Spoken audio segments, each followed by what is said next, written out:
Welcome to the Plant-Free MD podcast with Dr. Anthony Chaffee, where we discuss diet and nutrition and how this affects health and chronic disease, and show you how you can use this to optimize your health and happiness, both mentally and physically. Hey everyone, this is Dr. Anthony Chaffee again here with another episode of the Plant-Free MD, and today I am very happy to have my guest, Dr. Sarah, who is a PhD well, we'll let her tell us, but she's a recent PhD doing research in biostatistics, and she has a very interesting story to tell with her case and experience with carnivore and her issues with multiple sclerosis. So, Sarah, thank you very much for coming on. Thanks for having me. I'm a avid listener of the channel and really appreciate the opportunity to connect with Dr. Chaffee. Hi, everyone. I have graduate degrees in human sciences and psychology, background in behavioral neuroscience and biostatistics. I do psycho-oncology research with an emphasis in biostatistics. And I'm also a part-time psychotherapist. So I help people with, help individuals, couples, and families with relational and mental health challenges. So, yeah. And so I guess, Dr. Chaffee, should I just kind of get started on, Sure. When I started carnivore? Yeah, no, that'd be great. Yeah, let us know, when you started and why you started and what sort of improvements you found. Sure. So I've been on the carnivore diet the past 6 months, since October. It was a little bit of an accident or unintentional, I should say.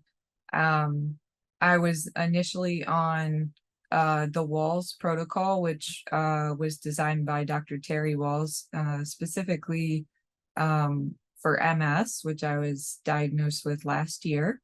And the point of that protocol is to address mitochondrial issues, and Dr. Walls came up with it and kind of she reversed her mobility symptoms.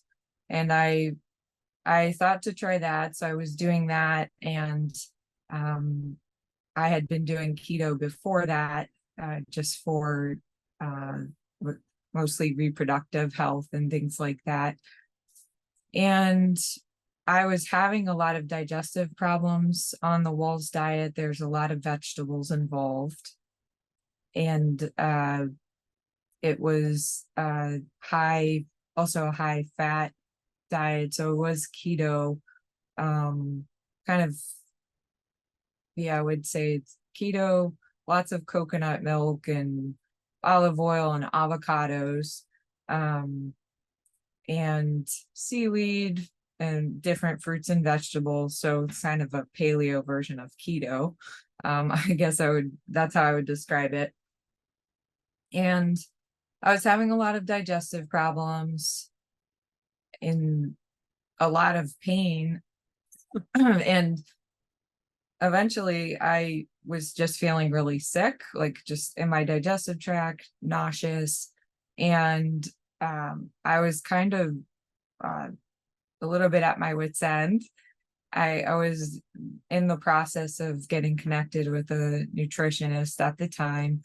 And I remember going to the store and thinking, I don't feel like I can go near another.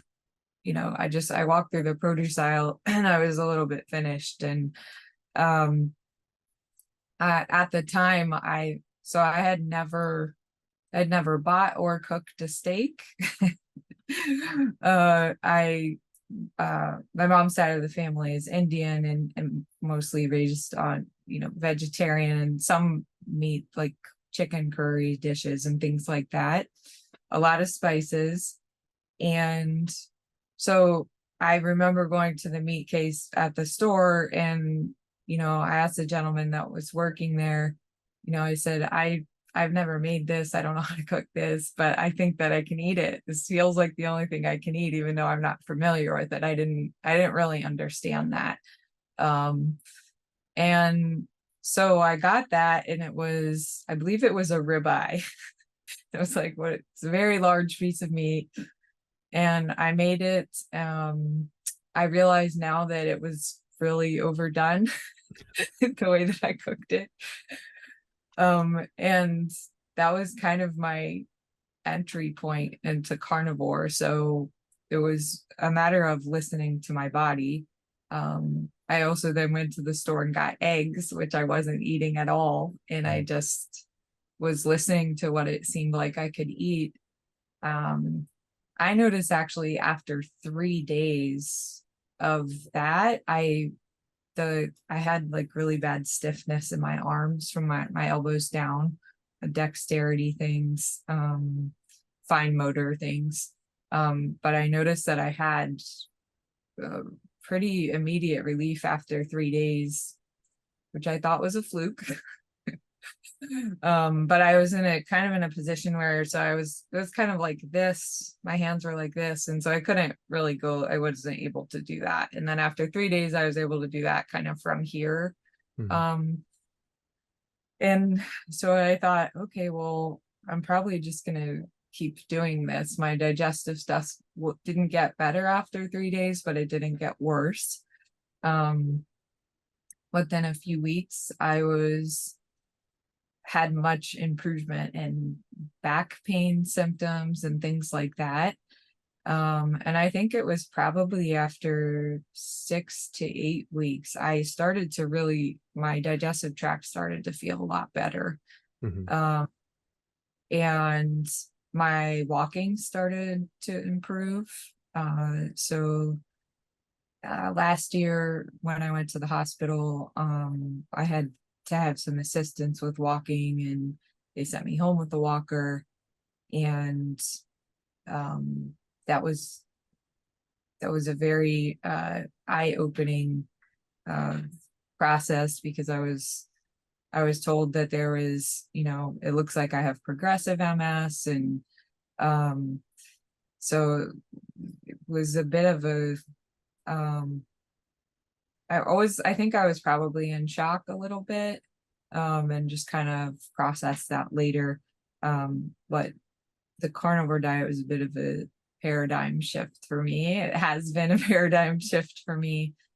Um, I would say I initially kind of felt bad because I was eating cows. I just felt like I was doing something wrong, or I don't have that sense so much anymore. And I was kind of reflecting on it recently, and I think actually the carnivore diets made me a better steward of the environment and animals, which is not something I would have expected. Mostly because I'm mindful around, how is this animal treated that I'm eating, and things like that. And um, I stay on the grass-fed, grass-finished beef side of things, and elk mostly. So there's kind of been a lot of surprises as I go, things I haven't expected. And um, I had some supplements to help me at the beginning, like bile salts, which were really, really helpful. Mm. Now I don't take those, I don't need those, and I'm kind of adapted to the diet. So I had initially done that because of a lot of the digestive pain. And I had eventually seen a gastro doctor who said, seems like you have chronic appendicitis and gallstones. Mm. And I thought, oh my, well, I'll be keeping my organs. So I was trying to figure out any way to do that. When I found out that the confirmatory tests for that involved swallowing radioactive material and then doing kind of like an x-ray or live x-ray, Mm. I didn't go through with the tests, mostly because I realized I was working really hard to help my digestive tract, and I wasn't comfortable swallowing the radioactive material. Um, and then I thought, I'm going to be treating this the same, regardless of how it's brought to me diagnostically. So I've just kind of continued with the nutritionist, and I'm also doing something called the Coimbra protocol. Um, it's a high dose vitamin D therapy. Dr. Coimbra is a neurologist. I believe he's located in Brazil. And the protocol is primarily used there, and I believe in Europe. And I think the study I saw for it so far in terms of it was addressing the autoimmune diseases. Maybe it was psoriasis, and it was vitiligo and psoriasis. So reversing those with high dose vitamin D therapy under the assumption that there's a defect or polymorphism on the vitamin D receptor for autoimmune conditions. And so if you have an autoimmune condition, you may need really high doses. It requires a low calcium diet and 2 to 3 liters of water a day. So that's under physician guidance. So I think there's maybe 5 physicians in America who are trained in that protocol. So I'm using that to address MS alongside the carnivore diet. Awesome.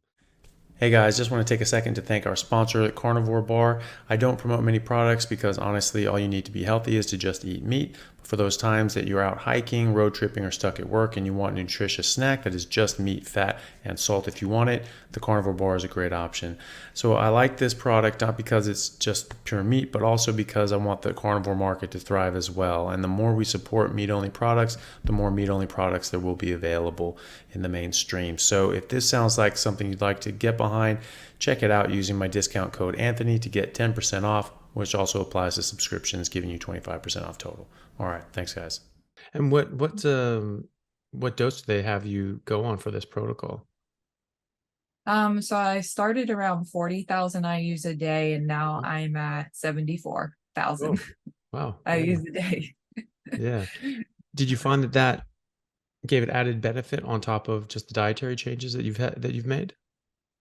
Yeah, so after 6 months, it would have been 6 months of the Coimbra protocol, and then at that point I was 1 month into carnivore.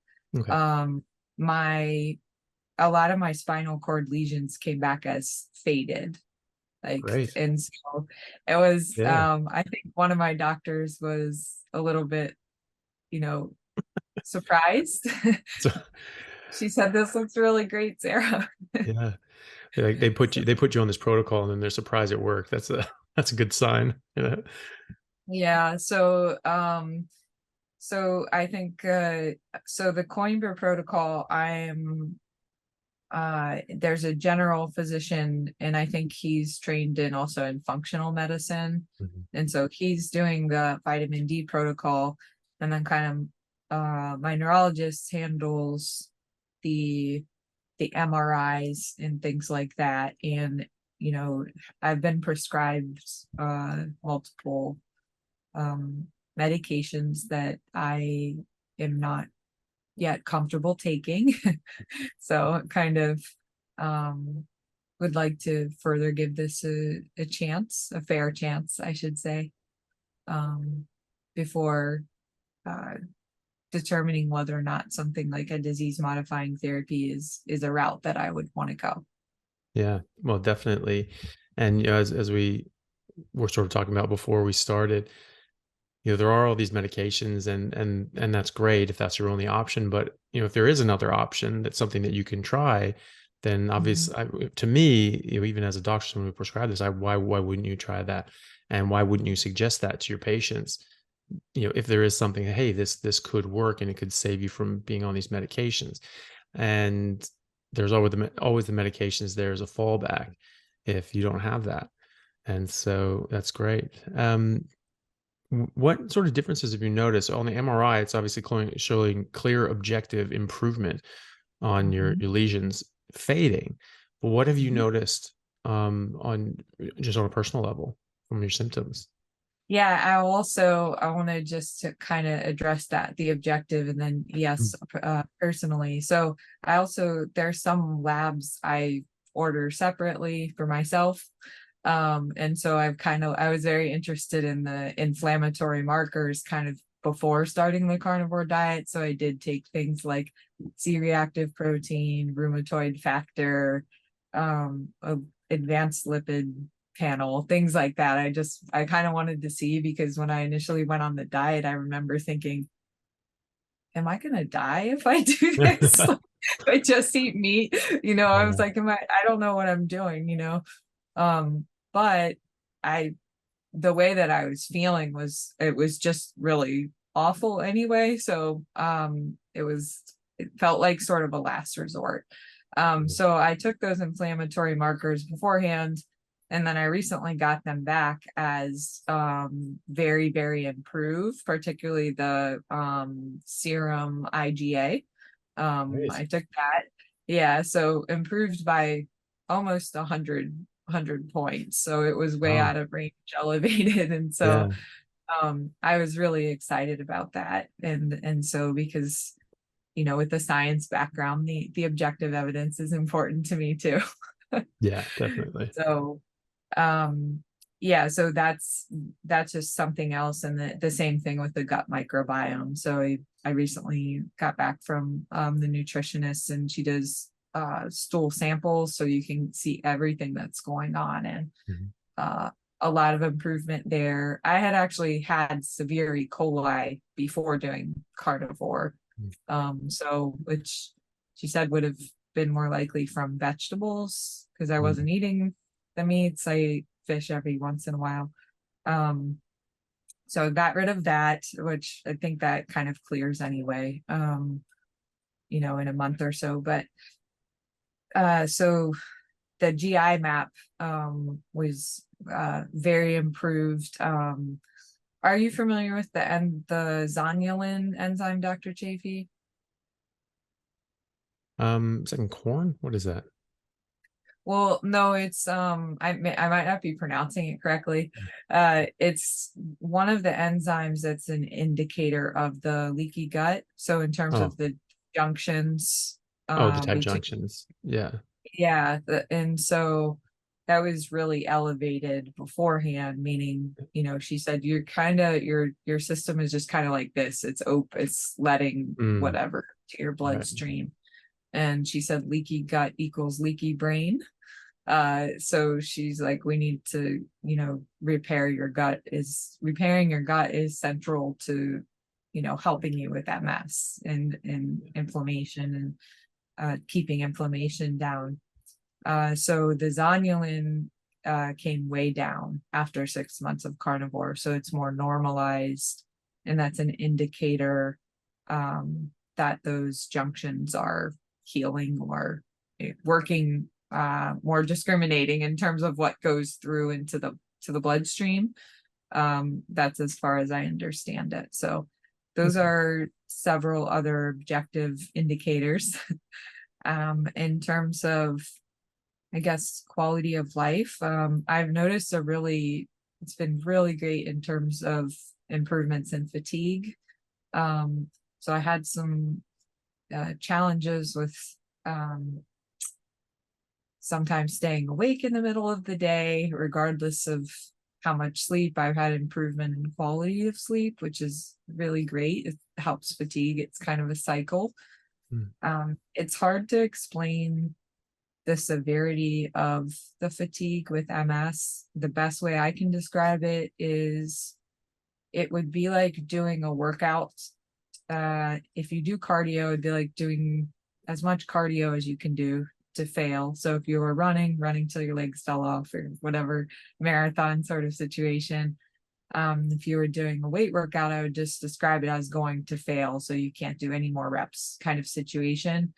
Um, and then, trying to recover after that process, alongside what it feels like when you're in kind of stage 1 sleep. So a little bit of a foggy sort of feeling, and then your body's kind of zapped. That's what that's how I've experienced the fatigue with MS. So I just noticed, with the protocol, and then adequate sunlight has been part of that too, getting adequate sunlight in the mornings.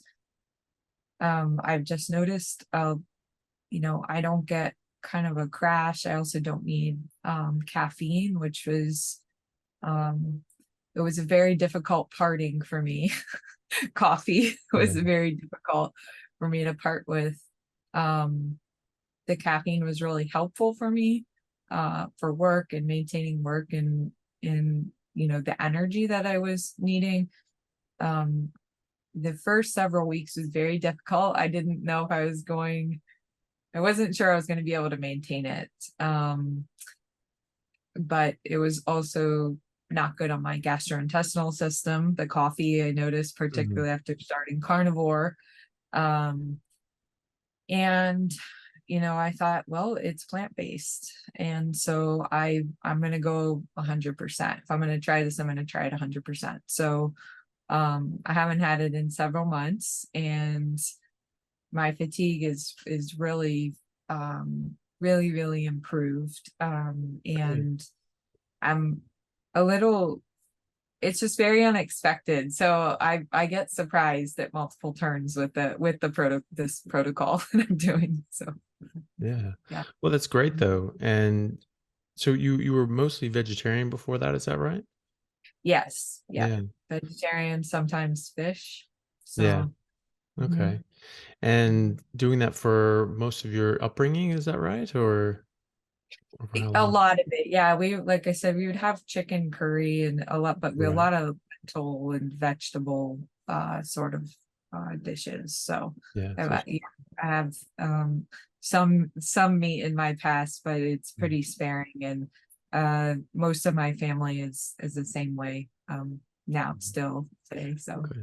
So it's sort of a traditional sort of, Indian diet that you'd say, like that sort of mostly vegetable, but whole foods. It sounds like you guys made your own dishes and things like that, and a bit of meat every now and then. yeah, I would say yes, I would describe it as Indian and also whole foods. Like my Mhm. father does, he does like a whole foods plant-based diet. He does like a lot of lentils so it's mixed, I guess I would say. Yeah. And Mhm. then, so you basically came to carnivore just because you sort of ran out of options on what you could eat. Yes. Did, had you come by any information like on the internet or seen anything about the carnivore diet before that, or was that after? Oh, I Yeah. hadn't. I was actually following his name's Dr. Berg. He's like Mhm. a keto. He talks Mm, about health keto.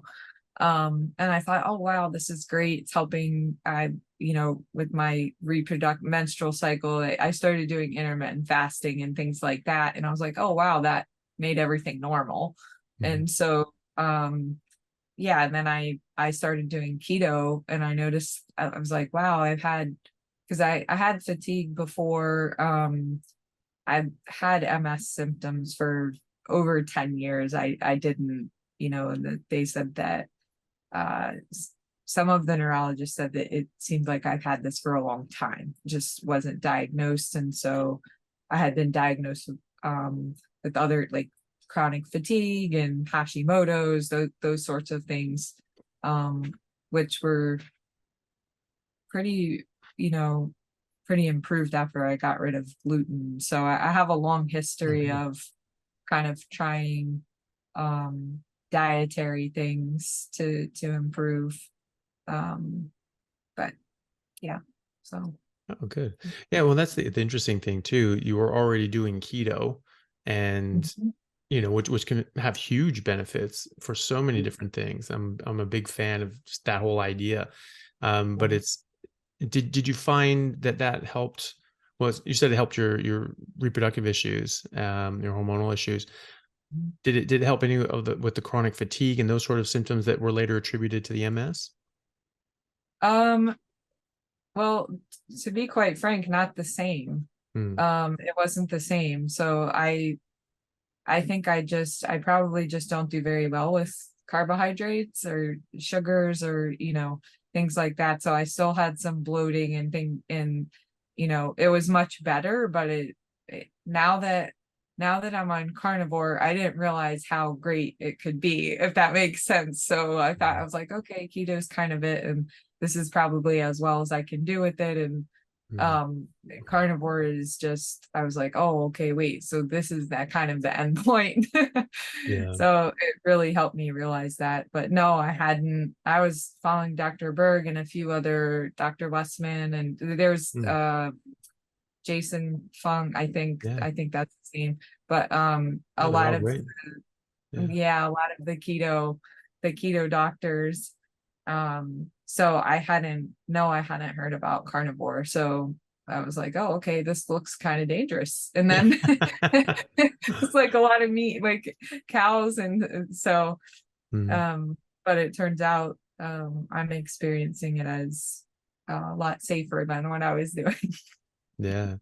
And yeah, that's the thing too. I think that the keto community is probably a very good group to talk to about these sorts of things, because they already understand that, hey, some of the things that we're eating are causing a lot of problems, and they see it firsthand.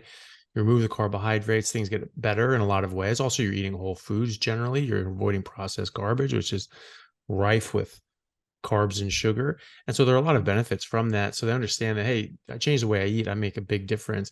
And then just impressing upon them that there are other things in that mix as well that can cause a problem too.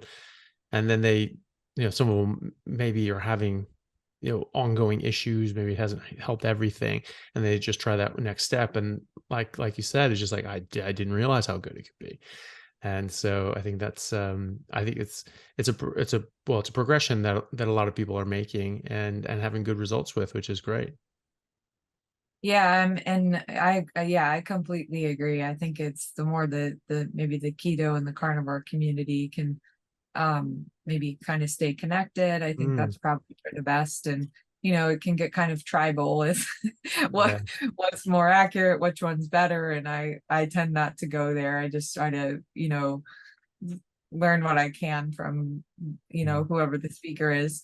Um, so yeah, I definitely would agree with that. And I think, I hope, I'm planning that, to keep doing this. I didn't think I would be doing. I was like 6 months later, it was just kind of a desperate sort of situation when I went to the grocery store, and, now I'm making steak and just learning about different cuts of meat. And so it's just not something I ever thought that I would be doing. It wasn't planned. And they don't have any real interest in introducing different things at this time. I haven't felt that it's necessary, and I don't want to lose what yeah. just things I've gained. So I have some concerns around, if I try to put fiber or something like that back into my diet, what's going to happen. And so I still, I still certainly have MS symptoms, but I don't have them with the severity that I have. I mean, I was having trouble walking last year. I fell 3 times. I Mm, wasn't injured, but I had 3 falls. I haven't had any this year. I'm back to dancing ballet, hey, which it's I amazing. stopped in college. Yeah. So I'm trying to, I'm getting my flexibility back. And I don't have that yet completely. And there's still, certain things that happen with my legs. But and sensory things, but it's really, really dialed down, and in a way that um I wouldn't have anticipated, because of the progression of things and how bad they were getting, just with fine motor skills and difficulty walking and falling and things like that. So I wasn't expecting to be here. I mean, it's been it's been 11 months since yeah, since I was having those, initially went to the hospital. It's been 11 months, hasn't even been a year. Yeah. Um so yeah, it's quite a uh quite a difference. And I'm sure the high dose vitamin D therapy, alongside that has been useful. I know there's some conflicting science on that, which, I don't, I certainly have some things to say regarding how those studies were done. Yeah. And so I support the high dose vitamin D therapy, definitely. Great. Well, and I mean, it's a huge testament, going from having difficulty walking, having a number of falls, to now being just able to do ballet. Mhm. I mean, most people I can't do ballet, so yeah. And but being able to progress like that is amazing, and it really is. 6 months, less than a year anyway, but 6 months of this protocol that you've been on anyway, or have you been? So it's been maybe 11 months since you started the vitamin D therapy, and then sort of 6 months since you've been on carnivore. Is that right? Yes, Yeah, yeah, so that's about huge. right. I mean, Okay. that's Yeah. massive. That's a massive improvement, especially with nerves, because they just grow so slow and they heal so Right. slow. And, it's not Yes. like a broken bone or something like that that can heal in a matter of weeks or months. It's a lot longer than that. Yeah, right. And it's so interesting because, I really wonder about things with the like absorbing the vitamin D and how the carnivore diet has potentially helped that. Mm. Um, just through um, healing the digestive tract. When I was in the hospital, I had been on, was I on 50? I was on 50 or 60,000 IUs at that time, and my vitamin D levels came back normal, like in the middle. And I was Wow. like, Yeah. I'm J- taking 60 times the amount that, and so I don't know if the body's just using that in the setting of inflammation, or if I don't know if the absorbency, I don't know what was going on with that. But I was on 80,000 IUs, and then the level used to determine which dose you'll be on is actually the parathyroid. So it's meant to be brought down, I think, to 6 or 7, because it has something to do with calcium. And so for active MS, it would be between 6 and 7. And the doctor was like, "Oh, you you went past. We actually have to take you. You need less vitamin D now." And I thought, "Oh, well, that's strange. I wonder if I'm absorbing it better now mm. on carnivore. What's going on that level over there is kind of past where I needed to be." And so yeah, I went from 80,000 to now I'm on Yeah. 74,000. So Yeah.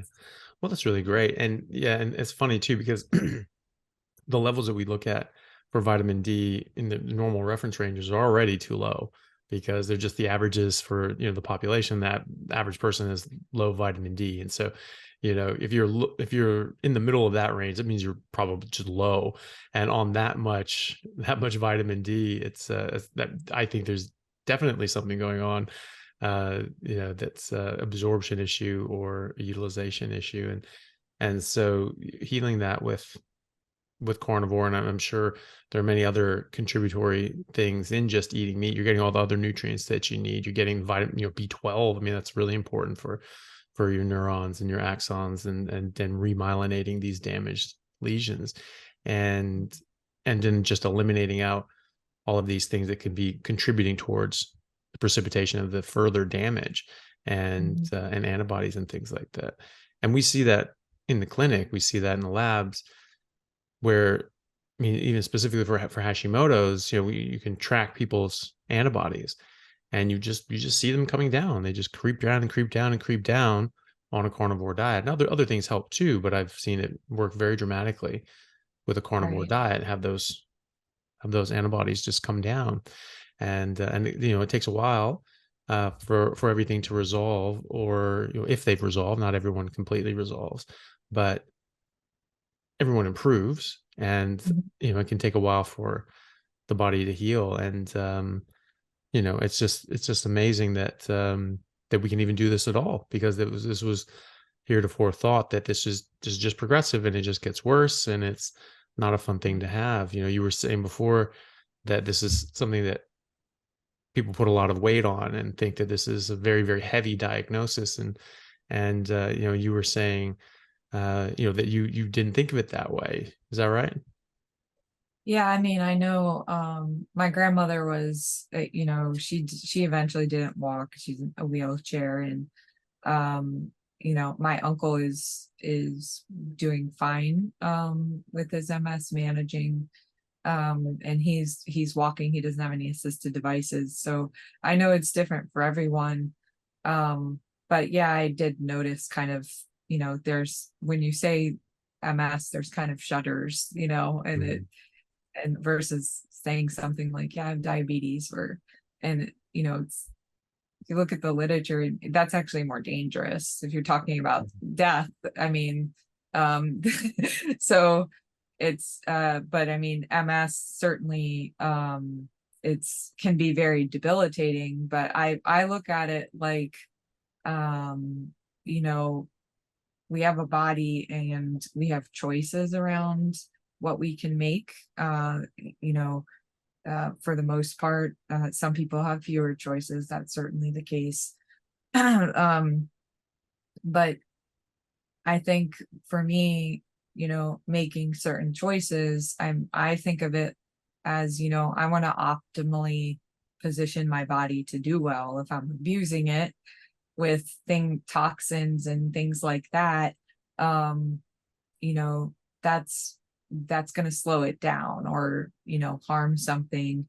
Um, and, you know, it just seems like with carnivore, I haven't had, I'm not concerned about toxins other than personally for me going outside of the grass fed. I'm not comfortable with that just because of the fatty acid difference, like the 3 and the 6 difference Mm. for grain fed animals. And but I haven't found it to be expensive. It's a lot less expensive than what I was doing. I don't like, going out to eat. That's not really a thing. Sometimes I'll just get a steak or something. um so yeah, I definitely, I would tend to agree on all fronts. So just not, it's nice to have, it's really nice to have choices and kind of work um, with my body versus against it. And it's actually been like a really, which I wasn't expecting, but it's been really like a spiritual Mm. experience, because I'm like, I'm taking care of myself, and I'm very intentional about that, and it just made me more mindful of certain things.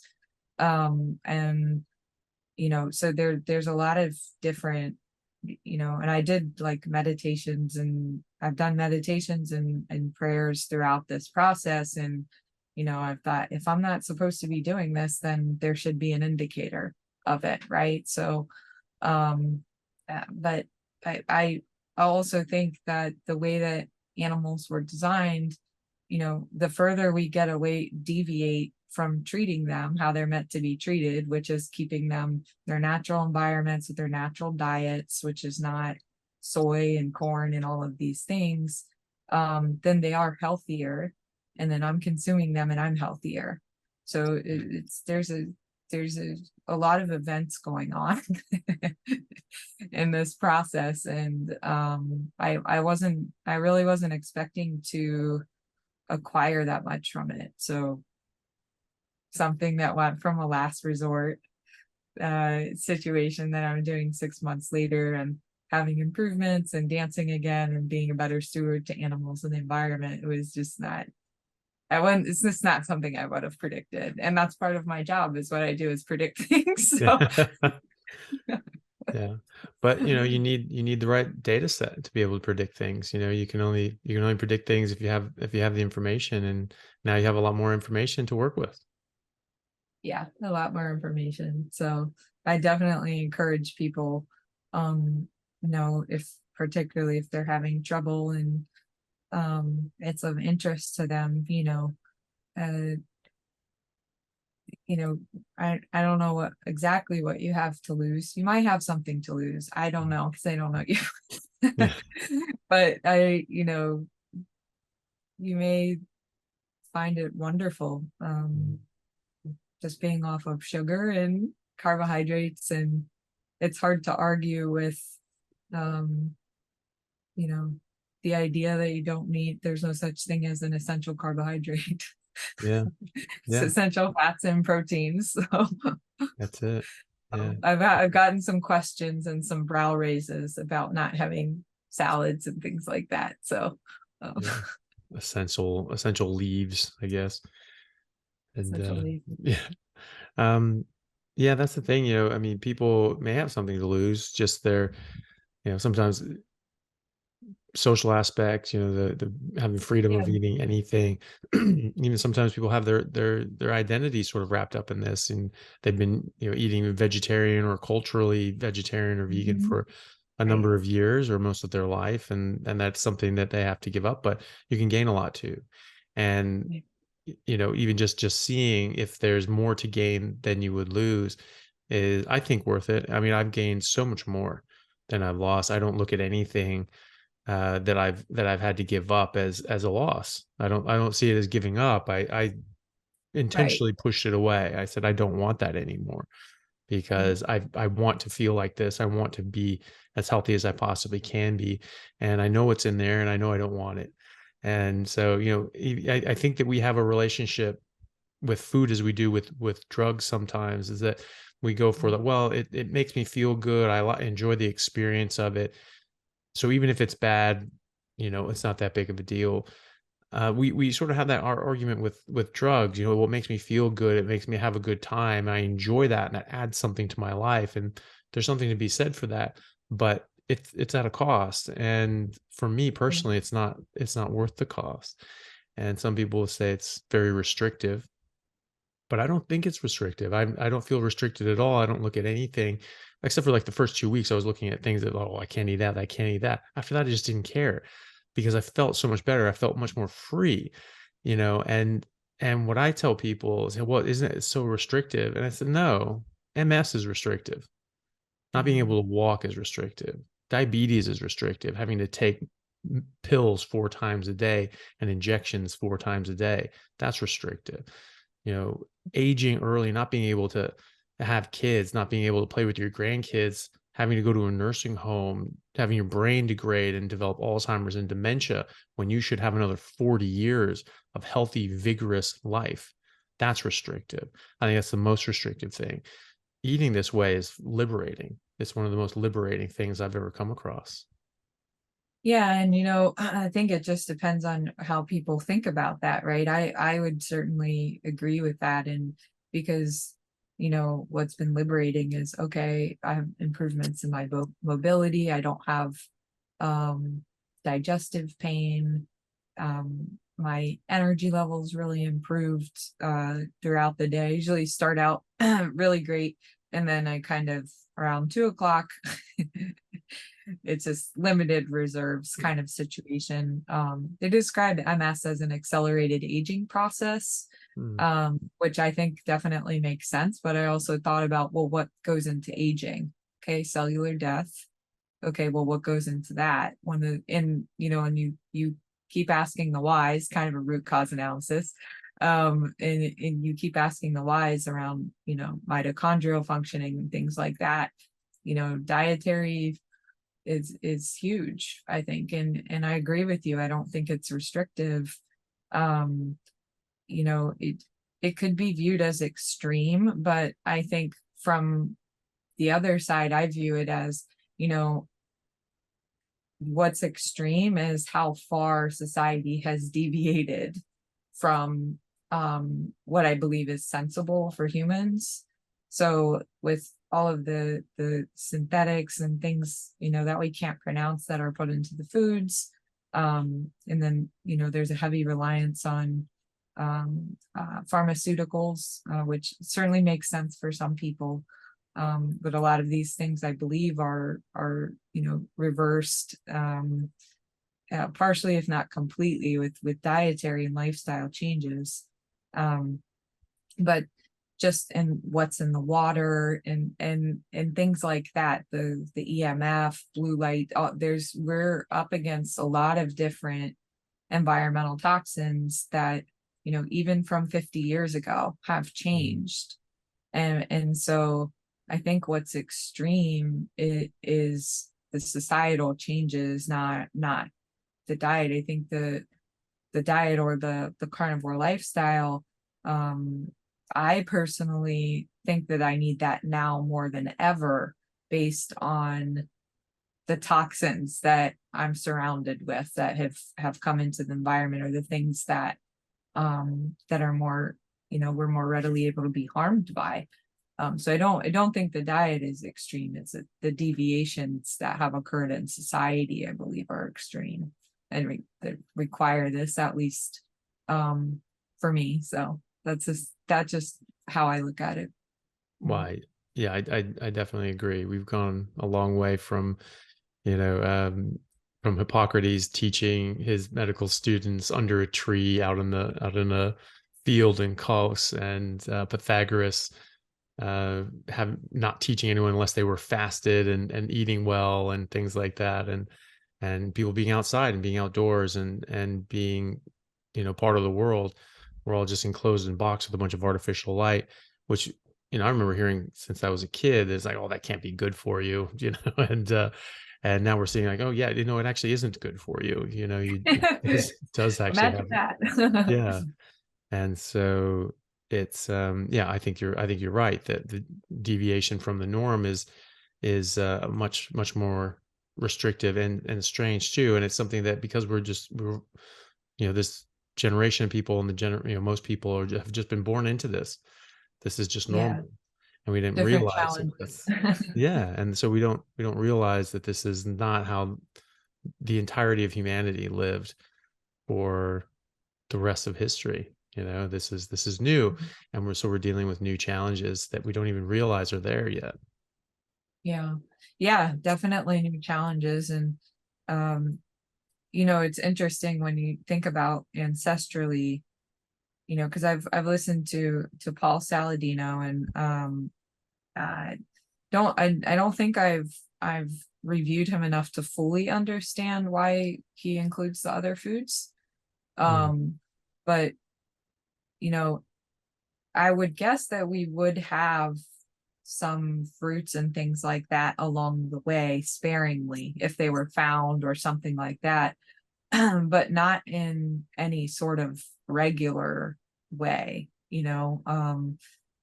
so it's interesting, just ancestrally, to consider, okay, well, what makes the most sense, but situating an ancestral diet in a modern time, there could be, I guess there could be elements that need to be revised. Like, I know for me, I need to, I do, because I don't like organ meat, but I really want the vitamin A. My vitamin A level it's normal, but it's at the lower end. Um, and so I get like the freeze dried, whatever the capsules are, the liver, and actually open them because I don't want the capsule. mhm, So I just keep capsules away from my appendix. yeah, So I noticed that it's irritating to take, mhm, if I'm having certain supplements. And so, um, but I just kind of fold them into ground beef as if it was the spice, like that I'm like mhm, something that I'm mixing in with salt, and it's not so bad. Um, but I know for the organ meats, I think that I probably need those right now, or the vitamin A that's coming from them, but maybe not everybody does on the carnivore diet. So, mhm, there's really no RDAs around this. yeah. Yeah, not yet anyway. And I mean, that's what some people do is they'll chop up like ground beef, but they'll ground up some liver in it as well. And you don't really taste that because it's all just mixed in. And that can be very helpful and cheaper than buying supplements and things Yeah. like that. Yeah. And yeah, yeah, I'd agree with you with the fruit. I'm sure people did eat fruit occasionally, but Mhm. it was, it was different kinds of fruit. We bred these things to be intensely sweet. The natural, you know, ancestors of, the apple and the mango are very different fruits. And so they had much less sugar in them. And also, I I, I always think about like, yeah, sure, maybe during in between ice ages, we weren't having we had more access to fruit and, the occasional whatever. But a lot of our existence and a lot of our history were during ice ages. And there Mhm. were none of these things available. And so, if we needed them, if they were necessary, then we wouldn't have made it, or at least those Yeah. people wouldn't have made it. And people think, well, maybe we just came closer to the equator. Well, I mean, that's a fine theory and all, but it goes directly against all of the fossil records. When the ice shelf started coming down, our ancestors started going up. They started going into the ice, and Mhm. presumably because that's where the megafauna was. That's where their prey were, Mhm. and they thrive. You can't survive an ice age without thriving. You either thrive or you go extinct. Those are the two Yeah. options. And so if we were just, low thyroid and pretty crummy, and people were just sort of sick and needed, all these different fruits and carbs and things like that. Again, going back to, there is no such thing as an essential carbohydrate. So if there's no such thing as essential carbohydrate, then we obviously don't need carbohydrates to optimize our hormone, optimize everything else, because they're non-essential. We don't Yeah. need them. And Mhm. I think it's clear from that, that we did survive the ice ages, that we obviously didn't need them, because you cannot survive those conditions unless you are doing really, really, really well. And by all accounts, they were they were little people taking down mammoths. That's Yeah. difficult, especially when you're dealing with sticks. You have sticks and sharpened sticks Yes. and rocks to deal with a mammoth.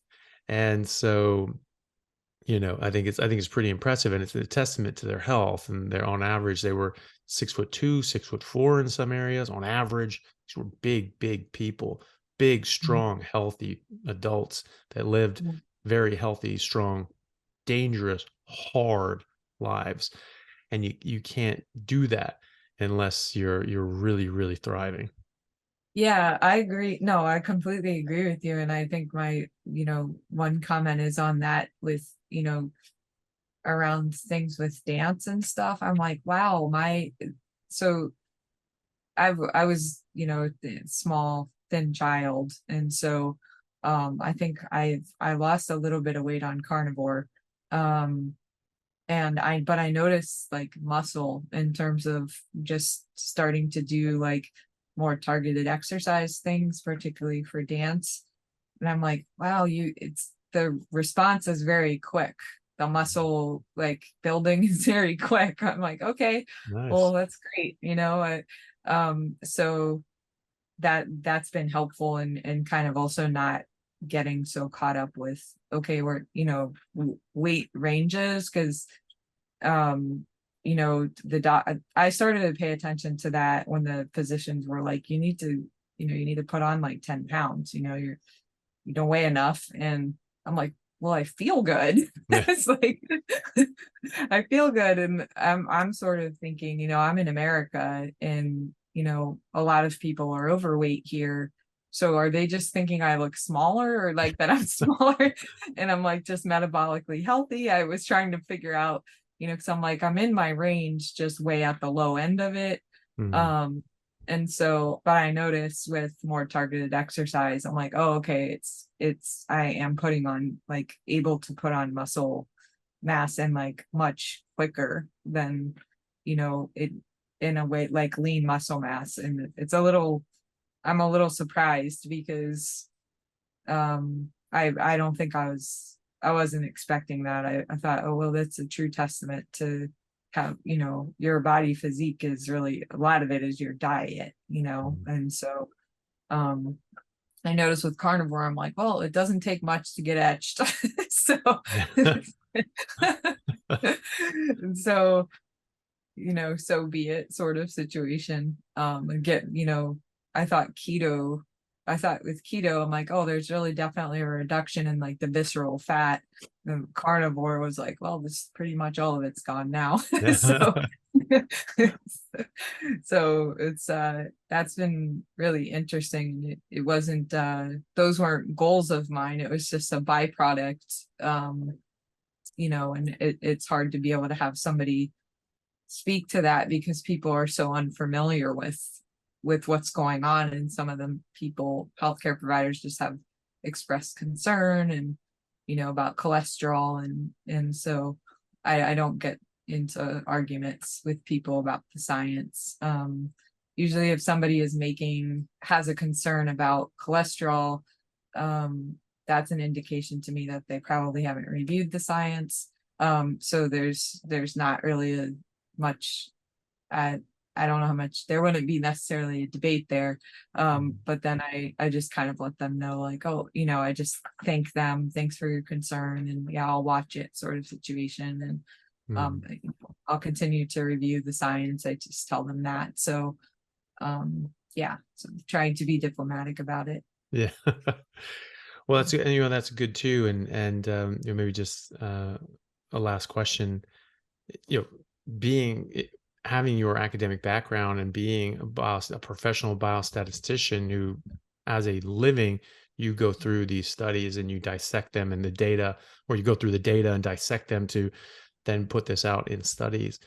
And you presumably have gone through the studies for cholesterol. And do you have any quick thoughts on that? Yeah, and so I definitely do a lot of in the psycho-oncology. I certainly do a lot of biostatistics, and so yeah, and I have a focus in the applied data analysis and applied data science. So yeah, I've reviewed the research on cholesterol, and it's very interesting to look at, because I've found, I think, a handful of studies on the small particle LDL as potentially as dangerous, but I haven't found what I would consider you know reliable evidence regarding the dangers of high cholesterol. It's actually, there's some studies where it's more protective. It can be dangerous to have lower cholesterol. And so, and, some evidence around, higher cholesterol, lower cancer rate, sort of situations. And so, and I know the small particle LDL is, that's coming from, it's not coming from meat as far as I can see. Yeah. I don't see sufficient evidence or any evidence for that at this time. Yeah. So yeah, I would say. Yeah. Well, it's good too. I mean, it's always good to get other sets of eyes on these sorts of things, because that was certainly my impression from the literature and the impression of other people's. But you coming at this from an outside, you were coming from a vegetarian background and sort of came to this by by chance. You sort of had to, sort of forced into it, and so you didn't have any preconceived sort of notions or biases. You didn't listen to a bunch of people and say, oh, okay, well, I'll think what they think and then go into it. You sort of did this and went like, oh crap, all right, this is the only way I can eat. I should look into this. And am I going to die? Like you said earlier, like, ooh, is this going to kill me? So, at that point, you're looking at this going like, this might be dangerous. I need to look into this. And so coming from that standpoint, or from that mindset, and finding, oh, actually, no, I don't think this is dangerous at all. I think this is actually good for me is great. To get that, extra set of eyes on it. Yeah, definitely. Yeah, my bias was in the other direction. Like, oh no, red meat, we're not supposed to eat cows or just meat, Yeah. Causes chickens are cancer and all that. fine. Yeah. And now I won't go near a chicken. So Right. I switched animals. So Yeah. Yeah.